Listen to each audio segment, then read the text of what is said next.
أعوذ بالله من الشيطان الرجيم. بسم الله الرحمن الرحيم. يا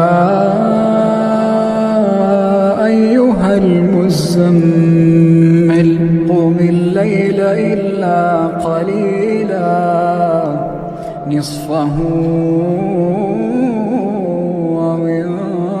منه قليلا أو زد عليه ورتل القرآن ترتيلا إنا سنلقي عليك قولا ثقيلا إن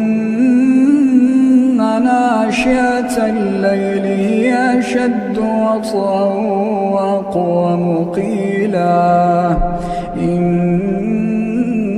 لك في النهار سبحا طويلا واذكر اسم ربك وتبتل إليه تبتيلا رب المشرق والمغرب لا